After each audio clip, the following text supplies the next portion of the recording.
Technology वाली industry कभी असम में लग सकती है, कभी उड़ीसा में लग सकती है, लेकिन यहां के नौजवानों का सामर्थ्य है कि आज ऐसी ऐसी इंडस्ट्री आपके यहां आ रही है। चिप बनाने के लिए ओडिशा में सेमीकंडक्टर पार्क भी बनने जा रहा है। वो दिन दूर नहीं जब छोटी सी चिप जो आपके फोन, टीवी, फ्रिज, कंप्यूटर, गाड़ी, ऐसी अनेक चीजों में अब चिप के बिना उस कोई भी इंस्ट्रूमेंट वो जान ही नहीं रहती, जान चली जाती है। सारी जान उस चिप में ही होती है। और वो छोटी सी चिप जो इन सारे डिवाइसेस में उपयोग होती है, वो अब हमारे ओडिशा में बनेगी। जरा जोर से बोलिए, जय जगन्नाथ। साथियों, हमारा संकल्प है कि चिप से लेकर शिप तक हर चीज में भारत आत्मनिर्भर हो। मैं जरा आपसे पूछना चाहता हूं, आप जवाब देंगे? मैं पूछूं तो जवाब देंगे? पूरी ताकत से देंगे? आप मुझे बताइए, भारत को आत्मनिर्भर होना चाहिए कि नहीं होना चाहिए? भारत को आत्मनिर्भर होना चाहिए कि नहीं होना चाहिए? भारत को आत्मनिर्भर होना चाहिए कि नहीं होना चाहिए? देखिए, हर देशवासी चाहता है कि अब हमारा देश किसी पर निर्भर नहीं रहना चाहिए। हर चीज में भारत आत्मनिर्भर हो। और इसलिए पारादीप से लेकर झारसुगुड़ा तक एक विशाल औद्योगिक क्षेत्र का निर्माण हो रहा है।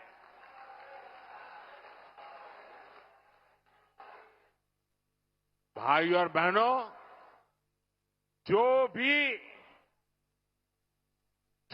देश आर्थिक रूप से सशक्त होना चाहता है, वो शिप बिल्डिंग यानी बड़े बड़े जहाज निर्माण पर बहुत बल देता है। व्यापार हो, टेक्नोलॉजी हो या फिर देश की सुरक्षा, शिप बिल्डिंग से हर जगह फायदा होता है।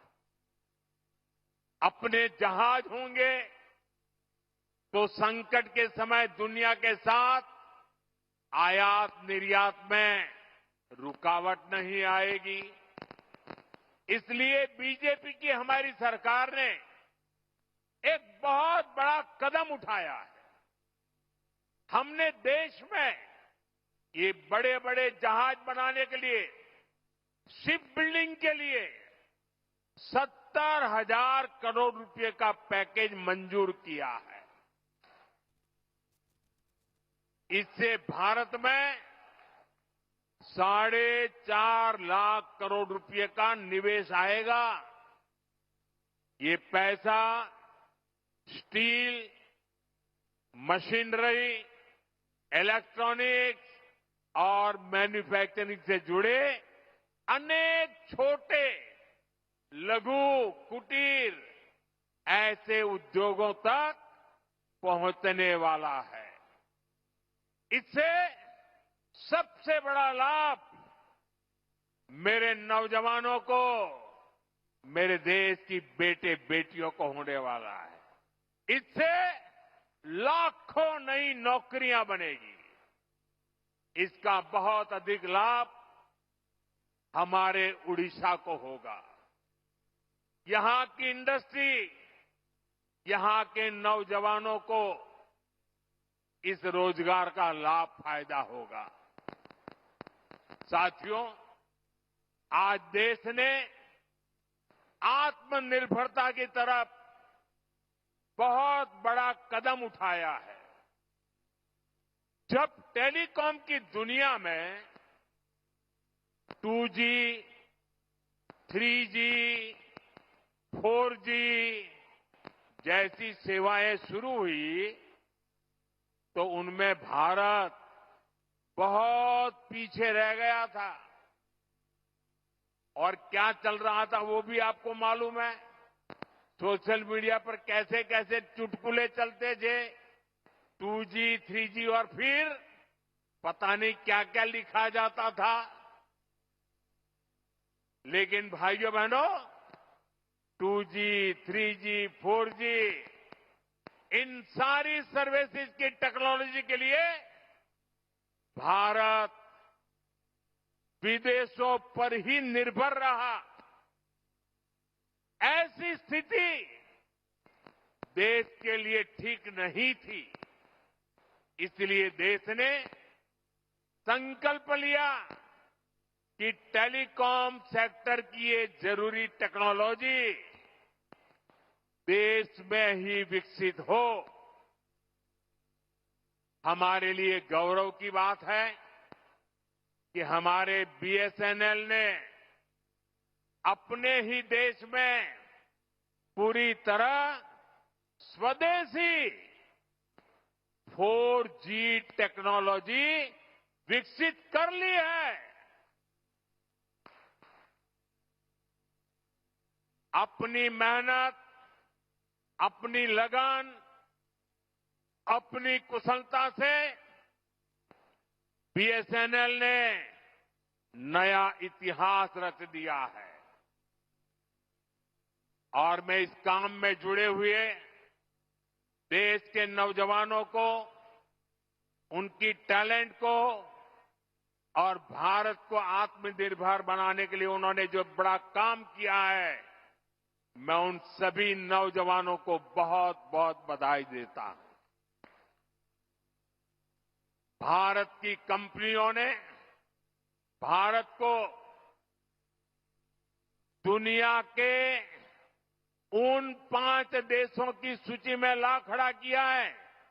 सुनिए, अब हम 5 देशों की सूची में आ गए हैं जिनके पास 4G सर्विसेज शुरू करने की पूरी तरह स्वदेशी टेक्नोलॉजी है।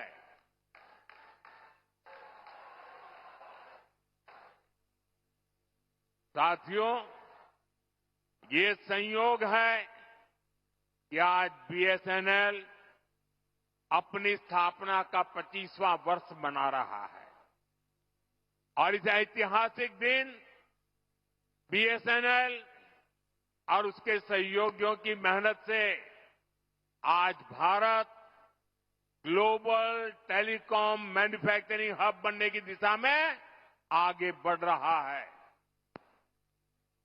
ये ओडिशा के लिए भी गर्व की बात है कि आज झारसुगुड़ा से BSNL के स्वदेशी 4G नेटवर्क का शुभारंभ हो रहा है, जिसमें करीब 1 लाख, दोस्तों देश के लिए गर्व होगा, 1 लाख 4G टावर है। ये टावर देश के दूरदराज के क्षेत्रों में कनेक्टिविटी की नई क्रांति लाने जा रहा है। 4G तकनीक के एक विस्तार से देश भर में 2 करोड़ से ज्यादा लोगों को सीधा लाभ मिलेगा। करीब 30,000 ऐसे गांव जहां हाई स्पीड इंटरनेट सुविधा नहीं थी, वहां भी अब ये सुविधा मिलने जा रही है। साथियों, इस ऐतिहासिक दिन का साक्षी बनने के लिए इन हजारों गांव के लोग भी अभी हमारे साथ जुड़े हुए हैं। हाई स्पीड इंटरनेट की सुविधा से ये जो नई टेक्नोलॉजी है ना, उसी के द्वारा वो हमें सुन भी रहे हैं, हमें देख भी रहे हैं और ये दूर दूर सीमा पर बसे गांव है। और हमारे संचार मंत्री जो इस विभाग को देखते हैं, ज्योतिरादित्य सिंधिया जी भी असम से हमारे साथ अभी जुड़े हुए हैं। साथियों, बीएसएनएल की स्वदेशी 4G सर्विसेज का सबसे अधिक फायदा मेरे आदिवासी क्षेत्रों को होगा, मेरे आदिवासी भाई बहनों को होगा, दूर दराज के गांवों को होगा, दूर सुदूर पहाड़ी क्षेत्रों को होगा। अब वहां के लोगों को भी बेहतरीन डिजिटल सेवाएं मिल जाएगी। अब गांव देहात के बच्चों को ऑनलाइन क्लास लेने में, दूर सुदूर के किसान को अपनी फसल की कीमत का पता लगाने में, किसी मरीज को टेलीमेडिसिन के जरिए आयुष्मान आरोग्य मंदिर से भी देश के बड़े से बड़े डॉक्टर से सलाह लेने में बहुत सुविधा हो जाएगी। इसका बहुत बड़ा फायदा जो सीमा पर तैनात, हिमालय की चोटियों पर खड़े, रेगिस्तान में खड़े हमारे फौजी भाई बहनों को भी होगा। वो अब सुरक्षित कनेक्टिविटी से आपस में बात कर पाएंगे। साथियों, भारत पहले ही सबसे तेज 5G सर्विसेज को रोल आउट कर चुका है। बीएसएनएल के ये जो टावर्स आज शुरू हुए हैं, वो बहुत आसानी से 5G सर्विसेज के लिए भी तैयार हो जाएंगे। मैं बीएसएनएल को, सभी देशवासियों को इस ऐतिहासिक दिन की बहुत बहुत बधाई देता हूं। साथियों, आत्मनिर्भर भारत बना के लिए के कुशल नौजवान और रिसर्च का शानदार वातावरण भी जरूरी है। इसलिए ये भी भाजपा सरकार की बहुत बड़ी प्राथमिकता है। आज ओडिशा सहित पूरे देश में एजुकेशन और स्किल डेवलपमेंट पर अभूतपूर्व निवेश किया जा रहा है। हम देश के इंजीनियरिंग कॉलेजों और पॉलिटेक्निक को भी आधुनिक बना रहे हैं। इसके लिए आज मेरिट नाम से एक स्कीम लॉन्च की गई है। इस स्कीम के तहत टेक्निकल एजुकेशन देने वाले संस्थानों पर हजारों करोड़ रुपए खर्च किए जाएंगे। इससे हमारे नौजवानों को अच्छी टेक्निकल एजुकेशन के लिए बड़े शहर जाने की मजबूरी नहीं रहेगी। अपने ही शहर में उसे आधुनिक लैब बनाने, ग्लोबल स्किल सीखने और स्टार्टअप शुरू करने का अवसर मिलेंगे। साथियों, देश के हर क्षेत्र, हर वर्ग, हर नागरिक तक सुविधाएं पहुंचाने के लिए आज इतना काम हो रहा है। रिकॉर्ड पैसा खर्च किया जा रहा है। वरना पहले क्या स्थिति थी, ये आप अच्छे से जानते हैं। कांग्रेस आपको लूटने का कोई मौका नहीं छोड़ती थी। साथियों, 2014 में जब आपने हमें सेवा का मौका दिया तो हमने देश को कांग्रेस के इस लूट तंत्र से भी बाहर निकाला। भाजपा सरकार में अब डबल बचत और डबल कमाई का दौर आया है। जब देश में कांग्रेस की सरकार थी, तब हमारे कर्मचारी, व्यापारी और कारोबारी सिर्फ 2 लाख तक की अगर कमाई कर लें, 2 लाख की कमाई कर लें साल भर की, तो भी उनको इनकम टैक्स देना पड़ता था। ये कांग्रेस ने 2014 तक चलाया। लेकिन आज जब आपने मुझे सेवा का मौका दिया, 12 लाख रुपए तक की सालाना कमाई पर 1 रुपया भी टैक्स नहीं देना पड़ता।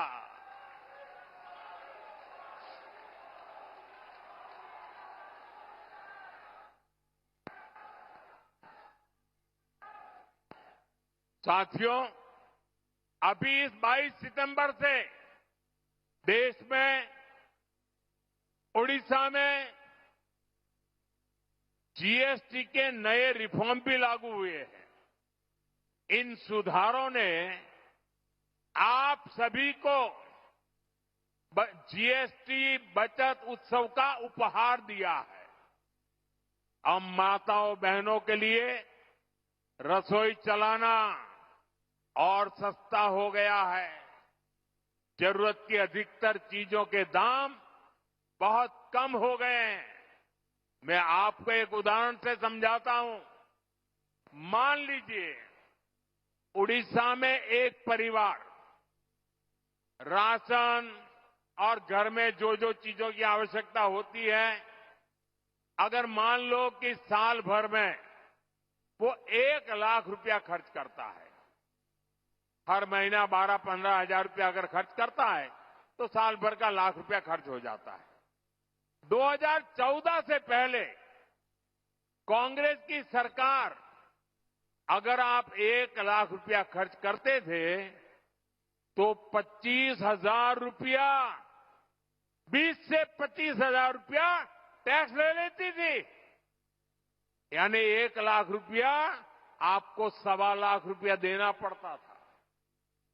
साल 2017 में हमने पहली बार जीएसटी लाए और उसमें हमने आप पर का बोझ काफी कम किया, टैक्स कम किया।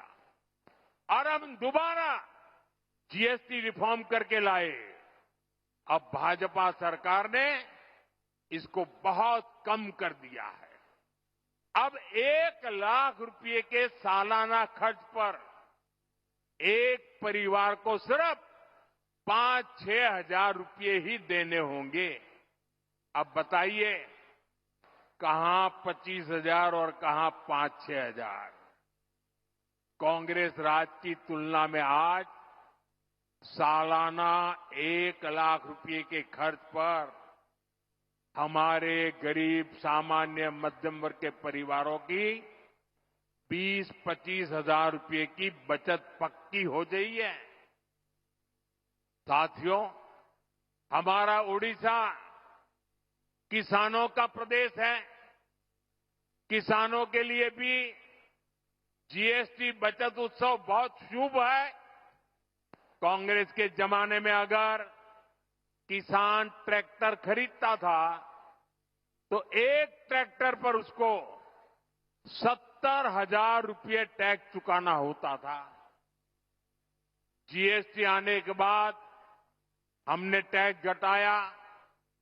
अब जीएसटी का नया स्वरूप आया है तो इससे उसी ट्रैक्टर पर सीधे करीब 40,000 रुपये की बचत किसान को होगी।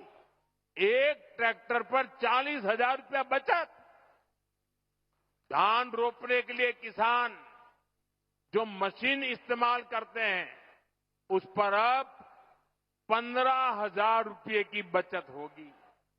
इसी तरह पावर टिलर पर 10,000 तो थ्रेसर पर 25,000 रुपये तक की बचत होगी।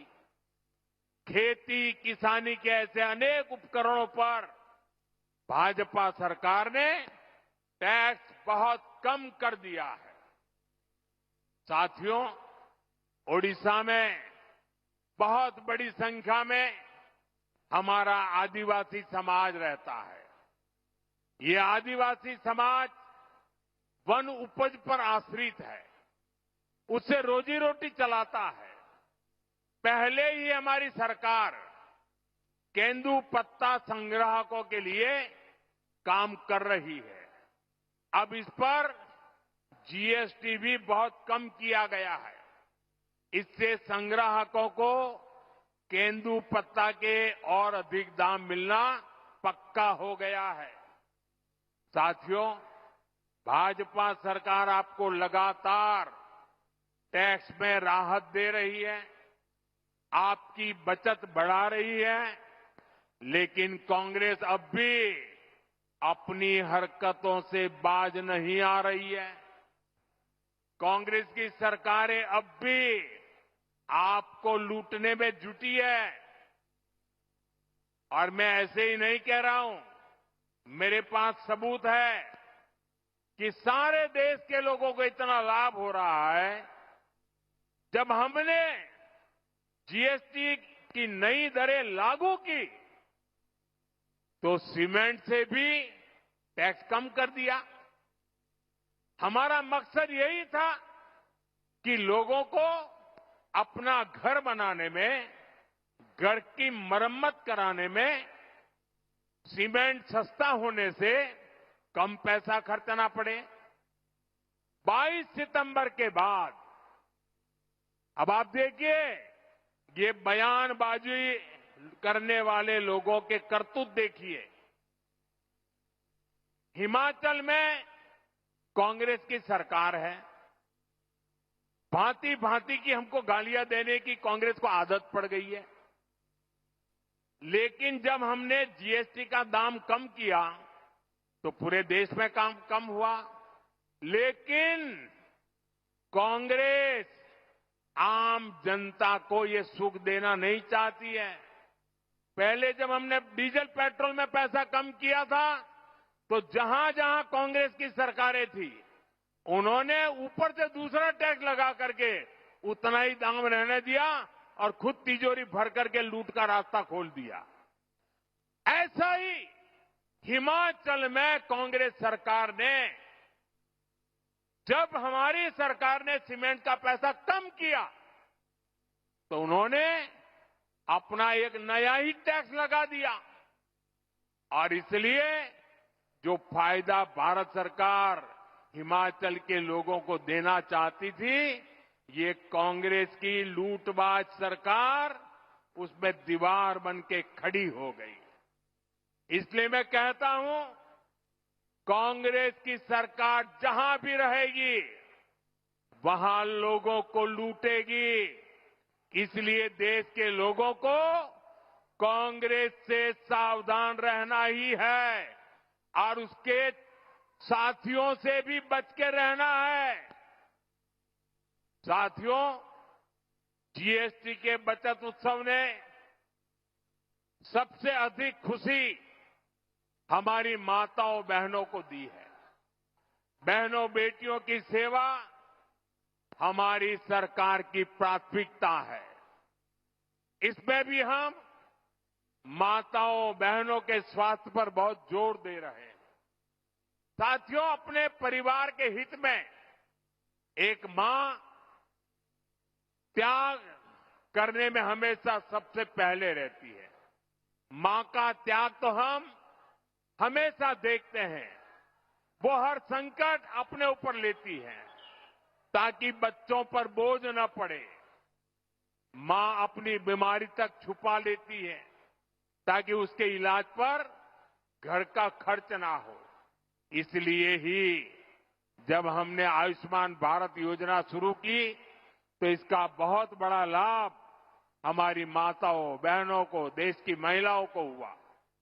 उन्हें 5 लाख रुपए तक के मुफ्त इलाज की सुविधा मिली। साथियों, मां स्वस्थ होगी तो परिवार सशक्त होगा। इसलिए 17 सितंबर से विश्वकर्मा जयंती से हर मां के उत्तम स्वास्थ्य के लिए स्वस्थ नारी सशक्त परिवार अभियान देश भर में चल रहा है। इसके तहत अभी तक देश भर में यह आंकड़ा बहुत बड़ा है। अभी तक देश भर में 8 लाख से अधिक हेल्थ कैंप लगाए जा चुके हैं। इनमें अब तक 3 करोड़ से ज्यादा महिलाएं अपनी जांच करवा चुकी है। Diabetes, breast cancer, TB, sickle cell, anaemia, ऐसी अनेकों बीमारियों की जांच इनमें की जा रही है। मैं ओडिशा की सभी माताओं, बहनों, बेटियों से भी कहूंगा कि आप अपनी जांच जरूर करवाएगा। साथियों, देश और देशवासियों के सामर्थ्य को बढ़ाने के लिए भाजपा समर्पण भाव से हमारी सरकारें निरंतर काम कर रही है। चाहे टैक्स में कमी हो या फिर आधुनिक कनेक्टिविटी, हम सुविधा और समृद्धि का रास्ता बना रहे हैं। इससे उड़ीसा को बहुत फायदा हो रहा है। ओडिशा में आज 6 वंदे भारत ट्रेनें चल रही है। करीब 60 रेलवे स्टेशनों का आधुनिकीकरण किया जा रहा है।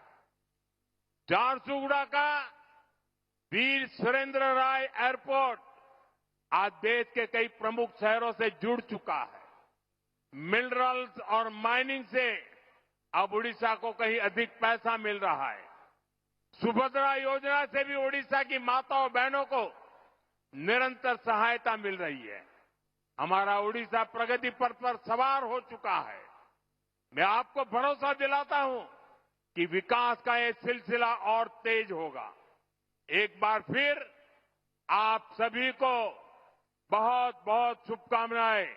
मेरे साथ पूरी ताकत से बोलिए, भारत माता की, भारत माता की, भारत माता की जय जगन्नाथ, जय जगन्नाथ, जय जगन्नाथ।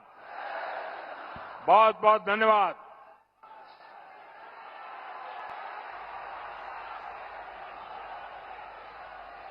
आदरणीय प्रधानमंत्री जी, आपके प्रेरणादायक वक्तव्य के लिए और देश तथा ओडिशा के विकास के प्रति आपके दृष्टिकोण के लिए हम आभारी है। बंधुगण, चलतु थे जोरदार करताली सह आमर आदरणीय प्रधानमंत्री को आम पुणी थे कृतज्ञता ज्ञापन करवा। जोरदार करताली हो जाओ आमर आदरणीय प्रधानमंत्री को। आपके विचार हमें नई ऊर्जा देते हैं और हमें एकजुट होकर विकसित भारत 2047 के सपने को